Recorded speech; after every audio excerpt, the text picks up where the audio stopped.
നമസ്കാരം. All information മീഡിയയുടെ പുതിയൊരു വീഡിയോസിലേക്ക് എല്ലാ കൂട്ടുകാർക്കും ഒരിക്കൽ കൂടി സ്വാഗതം. മലയാളികൾ കാത്തിരുന്ന പ്രഖ്യാപനമായിട്ടാണ് ഇൻഫർമേഷൻ വീഡിയോസ് വന്നിട്ടുള്ളത്. പെൻഷൻ പണം 1750 രൂപയാകുന്നതിനെക്കുറിച്ചും ജൂലൈ മാസത്തിലെ പെൻഷൻ വിതരണത്തെക്കുറിച്ചും മസ്റ്ററിംഗ് പൂർത്തിയാക്കിയ ആളുകൾ ശ്രദ്ധിക്കേണ്ട കാര്യങ്ങളെക്കുറിച്ചുമെല്ലാം വളരെ വിശദമായി നോക്കാം. അതിനു മുന്നോടിയായി ഓൾ ഇൻഫർമേഷൻ മീഡിയയുടെ വീഡിയോസ് നിങ്ങൾ ആദ്യമായിട്ടാണ് കാണുന്നതെങ്കിൽ ചാനൽ സബ്സ്ക്രൈബ് ചെയ്യാൻ മറക്കരുത്. നമ്മുടെ ചാനലിൽ ഒരു തരത്തിലുള്ള മത രാഷ്ട്രീയ കാര്യങ്ങളും വരുന്നതല്ല. ഗവൺമെൻറ് നിന്ന് ലഭിക്കുന്ന സേവനങ്ങൾ, ആനുകൂല്യങ്ങൾ, അറിയിപ്പുകൾ എന്നിവയെക്കുറിച്ച് മാത്രമായിരിക്കും വീഡിയോസുകൾ വരുന്നത്. ശ്രദ്ധിക്കുക, ഗവൺമെൻറ് അറിയിപ്പുകളും സേവനങ്ങളും എപ്പോൾ വേണമെങ്കിലും പുതിയ മാറ്റങ്ങൾ വരാം. ഏറ്റവും പുതിയ അറിയിപ്പുകൾ ലഭിക്കാൻ ചാനൽ സബ്സ്ക്രൈബ് ചെയ്ത് തൊട്ടടുത്തുള്ള ബെല്ലൈക്കൺ കൂടി ക്ലിക്ക് ചെയ്യുക. ആദ്യം നമ്മൾ നോക്കാൻ പോകുന്നത് മസ്റ്ററിങ്ങുമായി ബന്ധപ്പെട്ട കാര്യമാണ്. നമുക്കറിയാം, പെൻഷൻ ലഭിച്ചുകൊണ്ടിരിക്കുന്ന എല്ലാ ആളുകളും നിർബന്ധമായും ചെയ്യേണ്ട കാര്യമാണ് പെൻഷൻ മസ്റ്ററിങ്. അത് ചെയ്യാത്ത ആളുകൾക്ക് പിന്നീട് യാതൊരു തരത്തിലുള്ള സാമൂഹ്യ സുരക്ഷാ പെൻഷൻ ലഭിക്കുകയില്ല. ഇപ്പോഴും മസ്റ്ററിങ് ചെയ്യാത്ത ഒരുപാട് ആളുകളുണ്ട്. അവർ എത്രയും പെട്ടെന്ന് തന്നെ മസ്റ്ററിങ് പൂർത്തിയാക്കുക.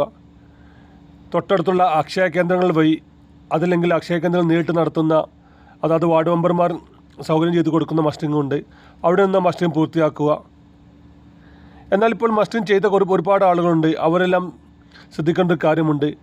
ചില ആളുകൾക്ക് 2 പെൻഷൻ ലഭിക്കുന്ന ആളുകളുണ്ട്. ഏതെങ്കിലും സാമൂഹ്യ സുരക്ഷാ പെൻഷനും അതുപോലെ തന്നെ ക്ഷേമനിധി ബോർഡിൽ നിന്ന് ലഭിക്കുന്ന പെൻഷൻ ലഭിക്കുന്ന ആളുകളുമുണ്ട്. അങ്ങനെയുള്ള ആളുകൾ 2 വർഷം മസ്റ്ററിങ് ചെയ്തിട്ടുണ്ടെന്ന് ഉറപ്പുവരുത്തുക. ഇതിൽ പല ആളുകളും 2 പെൻഷൻ ലഭിക്കുന്ന ആളുകളെല്ലാം ഒരു മസ്റ്ററിങ് പൂർത്തിയാക്കിയതിന് ശേഷം വീട്ടിലേക്ക് പോരുകയാണ് ചെയ്തത്. അങ്ങനെ ചെയ്തു കഴിഞ്ഞാൽ അവർക്ക് മസ്റ്ററിങ് പൂർത്തിയാക്കിയ പെൻഷൻ ഐഡിയിലുള്ള പെൻഷൻ മാത്രമാണ് ലഭിക്കുക. മറ്റു പെൻഷൻ അവർക്ക് താൽക്കാലികമായി നിർത്തിവെക്കും. അതുകൊണ്ട് തന്നെ 2 പെൻഷൻ ലഭിക്കുന്ന ആളുകൾ നിർബന്ധമായിട്ടും മസ്റ്ററിങ് പൂർത്തിയാക്കാൻ ശ്രമിക്കുക. അതുപോലെ തന്നെ മറ്റൊരു വിഷയമാണ് ജൂലൈ മാസത്തിലെ പെൻഷൻ. നമുക്കറിയാം, എല്ലാ മാസവും നമുക്ക് 20 തീയതി മുതൽ 22 തീയതി വരെയുള്ള ദിവസങ്ങളിൽ പെൻഷൻ ലഭിക്കാറുണ്ട്. അവർക്ക് നാളെ മുതൽ തന്നെ അതിൻ്റെ വിതരണം കാര്യങ്ങളും തുടങ്ങുകയാണ്. നമുക്കറിയാം, മുൻ മുഖ്യമന്ത്രി VS അച്യുതാനന്ദൻ മരണവുമായി ബന്ധപ്പെട്ട് 3 ദിവസത്തെ ദുഃഖാചരണമാണ്. അതുകൊണ്ട് തന്നെ ഓഫീസുകൾ അവധി ആയതുകൊണ്ടാണ് ഇന്ന് 2-3 ദിവസം വൈകുന്നത്. ഏതായാലും 25 തീയതിക്കകം തന്നെ എല്ലാവരുടെയും കൈകളിൽ പെൻഷൻ എത്തുമെന്നാണ് ഇപ്പോൾ അറിയാൻ സാധിക്കുന്നത്. അതുപോലെ തന്നെ നമ്മളെല്ലാവരും കാത്തിരുന്ന മറ്റൊരു പ്രഖ്യാപനമാണ് പെൻഷൻ. 1600 രൂപയാണ് ഇതുവരേക്കും നമുക്ക് പെൻഷൻ ലഭിച്ചിട്ടുള്ളത്. നമുക്കറിയാം, ഈ മാസം അവസാനത്തിലായിരിക്കും പഞ്ചായത്ത് ഇലക്ഷൻ ഉണ്ടായിരിക്കുക. അതിനുശേഷം അടുത്ത വർഷം തുടക്കത്തിൽ തന്നെ നിയമസഭ ഇലക്ഷൻ കൂടി നടക്കുന്നത് കൊണ്ട് തന്നെ ഇപ്പോൾ ലഭിച്ചുകൊണ്ടിരിക്കുന്ന 1600 രൂപയ്ക്ക് പകരം ഇനി അങ്ങോട്ട് 1750 രൂപയായിരിക്കും ലഭിക്കുക. അതിൻ്റെ ഔദ്യോഗിക അറിയിപ്പ് ഒരു ദിവസം തന്നെ ഉണ്ടായിരിക്കുമെന്നാണ് ഇപ്പോൾ അറിയുന്നത്. നമ്മൾ കഴിഞ്ഞ ബജറ്റിൽ എല്ലാ ആളുകളും പ്രതീക്ഷിച്ചിരുന്നു പെൻഷൻ പണം കൂടുന്നതിനെക്കുറിച്ച്. എന്നാൽ അന്ന് സർക്കാർ പറഞ്ഞിരുന്നത് പെൻഷൻ പണം കൂട്ടാൻ ബജറ്റിൽ അവതരിപ്പിക്കണമെന്നില്ല, സർക്കാരിന് നയപരമായ തീരുമാനം എപ്പോൾ വേണമെങ്കിലും എടുക്കാമെന്നുള്ളതാണ്.